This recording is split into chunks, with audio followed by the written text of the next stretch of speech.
আসসালামু আলাইকুম এভরিওয়ান, আমি জসিমউদ্দিন শান্ত আর আপনারা দেখছেন জসিমউদ্দিন শান্ত ইউটিউব চ্যানেল। আজকে আমি আপনার সাথে কথা বলবো কিভাবে আপনারা দালাল ছাড়া 2024 সালে নিজের ড্রাইভিং লাইসেন্স নিজে নিজে করতে পারবেন।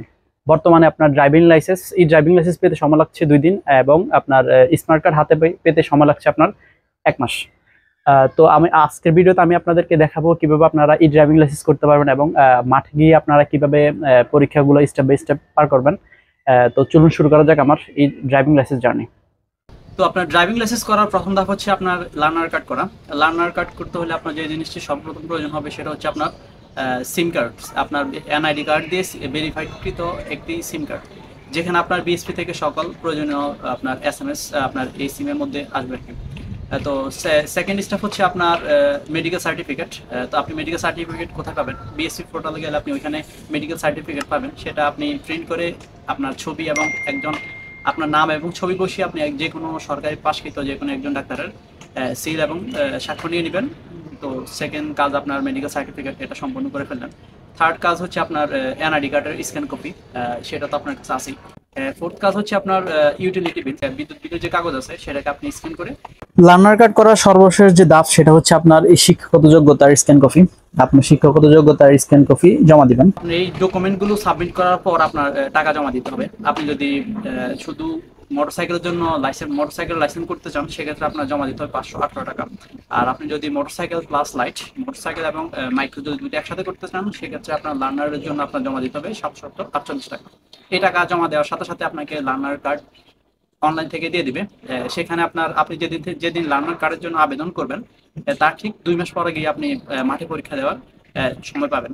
আপনি আমি আবার বলছি, আপনি যেদিন লার্নার কার্ড করবেন, লার্নার কার্ড করার ঠিক 2 মাস পরে গিয়ে কিন্তু আপনি পরীক্ষা দেওয়ার সুযোগ পাবেন। আপনি যদি নিজে নিজে লার্নার কার্ড করতে না পারেন, আপনি যে কোনো একটা বিআরটি অফিসের সামনে চলে যাবেন। সেখানে আপনি দেখবেন যে বাইরে অনেক কম্পিউটার দোকান আছে। সেখানে আপনি ওদেরকে যদি বলেন যে ভাই আমি আমার লার্নার কার্ডটা করতে চাই, ওদেরকে 1000 টাকা দিলে ওরা কিন্তু আপনার লার্নার কার্ড করে দিবে।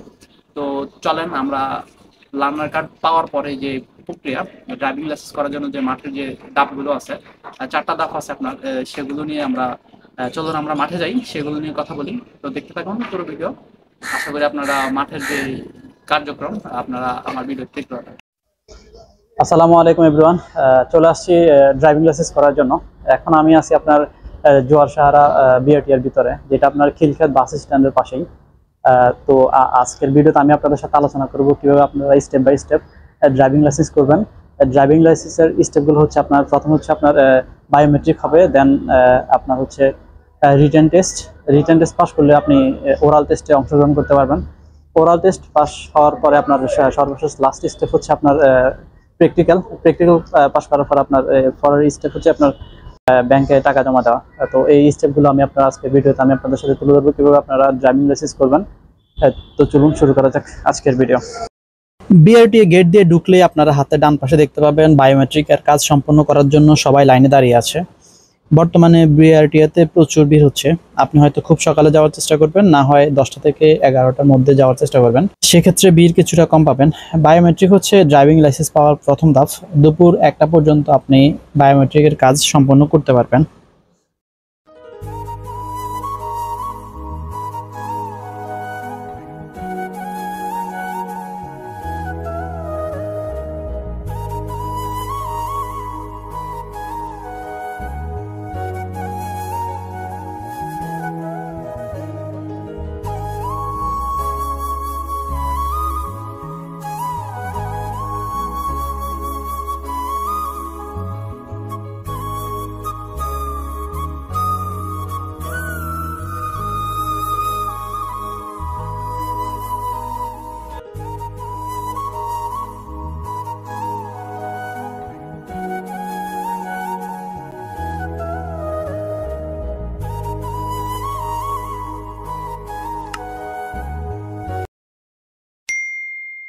বায়োমেট্রিক রুমের সামনে প্রথমে আপনাকে আপনার নাম ও স্বাক্ষর করে ভিতরে প্রবেশ করতে হবে। এই কক্ষে মূলত আপনার আঙ্গুলের ছাপ ও ছবি তোলা হবে। এ হচ্ছে আপনার বায়োমেট্রিকের কাজ। আসসালামু আলাইকুম এভরিওয়ান, তো দেখতে পাচ্ছেন আমাদের বায়োমেট্রিক ড্রাইভিং লাইসেন্স করার জন্য ফার্স্ট স্টেপ হচ্ছে আপনার বায়োমেট্রিক কাজ কমপ্লিট করা। তো আমাদের বায়োমেট্রিকের কাজ কমপ্লিট হয়ে গেছে। তো আমরা এখন যাচ্ছি সেকেন্ড স্টেপ রিটেন টেস্ট দেওয়ার জন্য। চলুন সামনের দিকে যাওয়া যাক। বায়োমেট্রিকের কাজ সম্পন্ন করার পর একটু সামনের দিকে এগিয়ে আসলে আপনারা হাতের বাম পাশে পরীক্ষা দেওয়ার কক্ষ পাবেন। এই টেবিলগুলোতে বসে আপনাকে অপেক্ষা করতে হবে। এখানে আপনাকে সিরিয়াল বাই সিরিয়াল ভিতরে প্রবেশ করতে হবে। রিটেন টেস্ট মূলত 20 মার্কের প্রশ্ন হয়ে থাকে, যেখানে আপনি 12 নাম্বার পেলে পাশ করে যাবেন। পরীক্ষা শেষে আপনাদেরকে বাইরে রেজাল্টের জন্য 20 থেকে 30 মিনিট অপেক্ষা করতে হবে। 20 থেকে 30 মিনিট অপেক্ষা করার পর আপনারা দেখবেন একজন রেজাল্ট নিয়ে আসবে। ওইখানে আপনার যে লার্নার কার্ডটি জমা দিয়েছিলেন সেখান থেকে আপনার নাম ডেকে ডেকে আপনার রেজাল্ট শিট আপনার হাতে তুলে দিবে। তো ড্রাইভিং লাইসেন্স পাওয়ার সেকেন্ড স্টেপ হচ্ছে আপনার রিটেন টেস্টটা। আমি রিটেন টেস্ট দিয়ে এসেছিলাম। রিটেন টেস্ট দিয়ে এসে আপনারা রিটেন টেস্ট দেওয়ার পর 20 মিনিট অপেক্ষা করবেন। 20 মিনিট অপেক্ষা করার পর আপনারা পাশে দাঁড়াবেন। এখানে আপনাদের 20 মিনিট পর আপনাদের যে টেস্ট দিয়ে আসছেন সেটা রেজাল্ট নিয়ে চলে আসবে। তো এই যে দেখতে পাচ্ছেন আমার পেপার, আমি রিটেন টেস্টে পাস করে গেছি। আর ড্রাইভিং লাইসেন্স পাওয়ার আপনার থার্ড স্টেপ হচ্ছে আপনার ওরাল টেস্ট। ওরাল টেস্ট হচ্ছে আপনার ওইখানে যাবেন, ভাইভা দিবেন। তো চলেন আমরা ভাইভা দিয়ে আসি। ভাইভা বোর্ডে মূলত আপনাকে বিভিন্ন রোড সাইন থেকে কোশ্চেন করা হবে। রোড সাইন মূলত 3 প্রকারের হয়ে থাকে। প্রথম হচ্ছে বাধ্যতামূলক, দ্বিতীয় হচ্ছে সতর্কতামূলক, আর থার্ড হচ্ছে আপনার তথ্যমূলক। মূলত এখান থেকে দায়িত্বরত ম্যাজিস্ট্রেট আপনাকে কোশ্চেন করবেন। পরীক্ষা দিতে যাওয়ার আগে আপনারা এগুলো কয়েকবার প্র্যাকটিস করে যাবেন, তাহলে খুব সহজেই পাস করতে পারবেন ইনশাআল্লাহ। ভাইভা শেষ হওয়ার পর আপনাকে গাড়ি চালাতে হবে। প্রথমে আপনাকে টিকিট কাউন্টার থেকে টিকিট সংগ্রহ করতে হবে। আপনি যদি মোটরসাইকেলের জন্য আবেদন করে থাকেন সেক্ষেত্রে আপনাকে 100 টাকার টিকিট সংগ্রহ করতে হবে। আর যদি আপনি মোটরসাইকেল এবং লাইট দুটোর জন্য আবেদন করে থাকেন সেক্ষেত্রে আপনাকে 300 টাকা সমমূল্যের টিকিট সংগ্রহ করতে হবে। তো চলেন যাই পরীক্ষা দিয়ে আসি।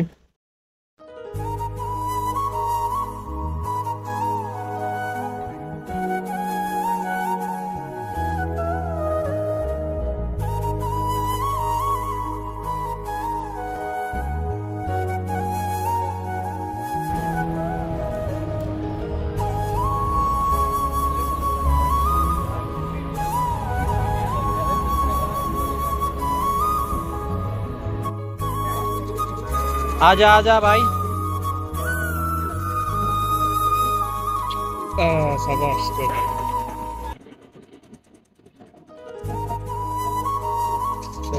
भाई আসেন আসেন।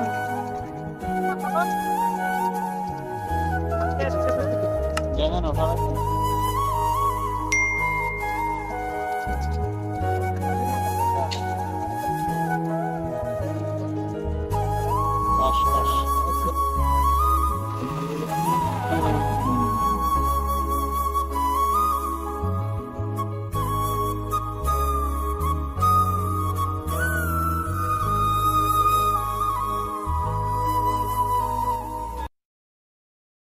মোটরসাইকেল পরীক্ষায় পাশ করার জন্য আপনাকে বাড়িতে বেশি বেশি প্র্যাকটিস করতে হবে। আপনি যত বেশি প্র্যাকটিস করতে থাকবেন আপনার পরীক্ষা দেওয়া ততটা সহজ হয়ে যাবে। কথায় আছে practice makes a man perfect. So আপনি যদি মোটরসাইকেল পরীক্ষায় পাশ করতে চান তাহলে আপনি বাড়িতে বেশি বেশি প্র্যাকটিস করবেন। তবে আপনার প্র্যাকটিসের পাশাপাশি আপনি মনোবল রাখবেন যে আপনি পারবেন, তাহলে আপনি পারবেন। আপনি যদি মনে করেন যে আপনি পারবেন না তাহলে আপনি কখনোই পারবেন না।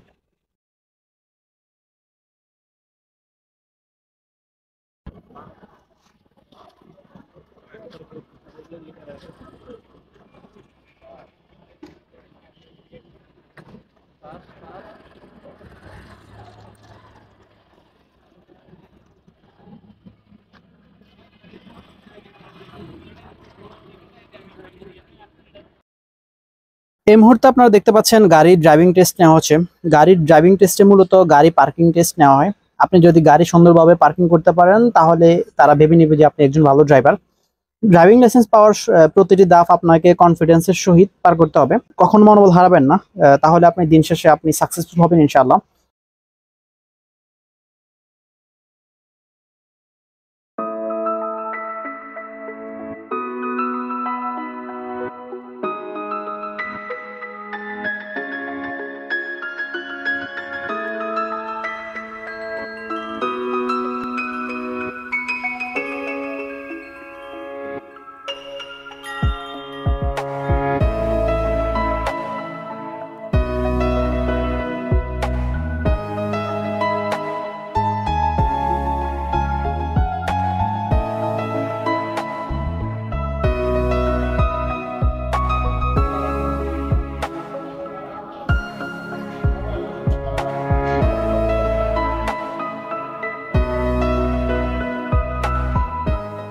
আলহামদুলিল্লাহ, ড্রাইভিং লাইসেন্স করার চতুর্থ স্টেপ হচ্ছে প্র্যাকটিক্যাল।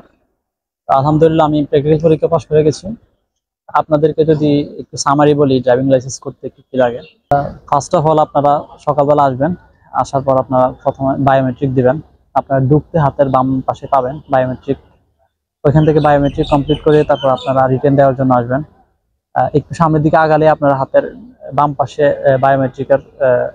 বায়োমেট্রিক কমপ্লিট হওয়ার পরে একটু সামনের দিকে আগালে আপনারা হাতে ডান দিকে রিটার্নের কক্ষ পাবেন, ওইখানে আপনারা পরীক্ষা দিবেন। পরীক্ষায় আপনার 20টি কোশ্চেন থাকে, সময় থাকে 20 মিনিট, আর আপনারা 20-এর মধ্যে 12 পেলে পাস। তো তারপরে থার্ড স্টেপ হচ্ছে আপনার ওরাল টেস্ট। ওরাল টেস্ট হচ্ছে আপনার প্র্যাকটিক্যাল। ওইখানে আপনারা যাবেন, যাওয়ার পর আপনারা ওইখানে যে অফিসার আছে দায়িত্বরত ডিউটিরত অফিসার বা যে ম্যাজিস্ট্রেট থাকবে, উনি আপনাকে ট্রাফিক সাইনের কিছু সাইন জিজ্ঞাসা করবে। ওইগুলোর আনসার যদি আপনি দিতে পারেন তাহলে ওনারা আপনাকে ওইখান থেকে পাস করে দেবে। তারপর আপনার ড্রাইভিং লাইসেন্স চতুর্থ স্টেপ হচ্ছে আপনার প্র্যাকটিক্যাল। আপনি যদি মোটরসাইকেল লাইসেন্সের জন্য আবেদন করে থাকেন, সেক্ষেত্রে আপনাকে কাউন্টার থেকে, মোটরসাইকেলের জন্য করে থাকেন সেক্ষেত্রে আপনাকে কাউন্টার থেকে টিকিট নিতে হবে 100 টাকা করে। আর আপনি যদি মোটরসাইকেল প্লাস লাইট দুইটাই করেন, মোটরসাইকেল এবং মাইক্রো, ওইটার জন্য আপনাকে দিতে হবে 300 টাকা ফি। আপনি দুইটা দেওয়ার পরে আপনার কাজ শেষ। তারপর আপনার ফোনে মেসেজ চলে যাবে, দেন আপনি আপনার যে অ্যাড্রেস দিয়েছেন ডেলিভারি, আপনার ড্রাইভিং লাইসেন্স ডেলিভারি অ্যাড্রেসে আপনার ড্রাইভিং লাইসেন্স চলে যাবে। সেটা ডিউরেশন আপনার 1 থেকে 2 মাসের মধ্যে আপনি পেয়ে যাবেন। আগে অনেক লিঙ্ক দিয়েছিল আপনার ড্রাইভিং লাইসেন্স হাতে পাওয়া, সোনার হরিণ বলা চলে ড্রাইভিং লাইসেন্সকে। এই আধুনিকতার যুগে আপনার স্মার্ট বাংলাদেশের কল্যাণে স্মার্ট বাংলাদেশের কল্যাণে এখন আমরা ড্রাইভিং লাইসেন্স পাচ্ছি মাত্র 2 মাস। আপনার যেদিন থেকে আপনি করবেন ঠিক 2 মাস পর আপনি যে লার্নার পাবেন। লার্নার দেওয়ার পরে আপনার 1 থেকে 1.5 মাসের মধ্যে আপনারা হাতের মধ্যে ড্রাইভিং লাইসেন্স পেয়ে যান। তো এই ছিল আমার ড্রাইভিং লাইসেন্স জার্নি। তো দেখা হবে পরের কোনো ভিডিওতে। সে পর্যন্ত ভালো থাকবেন। বিআরটিএতে পরীক্ষা দিয়ে আসার পরদিন আপনারা বিএসপি পোর্টালে লগ ইন করার পর আপনারা আপনাদের রেজাল্ট দেখতে পারবেন। সেক্ষেত্রে যদি আপনারা পাস করে থাকেন তাহলে আপনারা বিকাশ বা নগদের মাধ্যমে আপনাদের ড্রাইভিং লাইসেন্সের জন্য যে টাকা সেটা জমা দিতে পারবেন। সেক্ষেত্রে আপনার যদি পেশাদার ড্রাইভিং লাইসেন্স করতে চান সেক্ষেত্রে আপনাকে দিতে হবে 2487 টাকা, যার যে লাইসেন্সের মেয়াদ হবে আপনার 5 বছর। আর আপনি যদি অপেশাদার ড্রাইভিং লাইসেন্স করতে চান সেক্ষেত্রে আপনাকে জমা করতে হবে 4212 টাকা, যেটার মেয়াদ থাকবে আপনার 10 বছর। আপনারা যদি একটু খেয়াল করেন তাহলে দেখতে পাবেন যে আমি আমার ড্রাইভিং লাইসেন্সের জন্য টাকা জমা দিয়েছি আপনার জানুয়ারি মাসের 31 তারিখ, আর আমি আমার ড্রাইভিং লাইসেন্স হাতে পেয়েছি আপনার 29/2/2024, মানে আপনার ফেব্রুয়ারি মাসের 29 তারিখ। অর্থাৎ আমি 1 মাসের মধ্যে আমার যে ড্রাইভিং লাইসেন্সের স্মার্ট কার্ড সেটি হাতে পেয়েছি। তো এই ছিল আমার ড্রাইভিং লাইসেন্স জার্নি। আপনারা যদি সম্পূর্ণ ভিডিও দেখে থাকেন তাহলে আমি মনে করছি যে আপনারা কিভাবে নিজে নিজে ড্রাইভিং লাইসেন্স করবেন সেটা আপনারা বুঝতে পারছেন। তারপরে যদি আপনাদের কোনো জায়গায় কোনো সমস্যা হয়ে থাকে তাহলে আমাকে কমেন্ট বক্সে কমেন্ট করতে পারেন, আমি রিপ্লাই দেওয়ার চেষ্টা করব।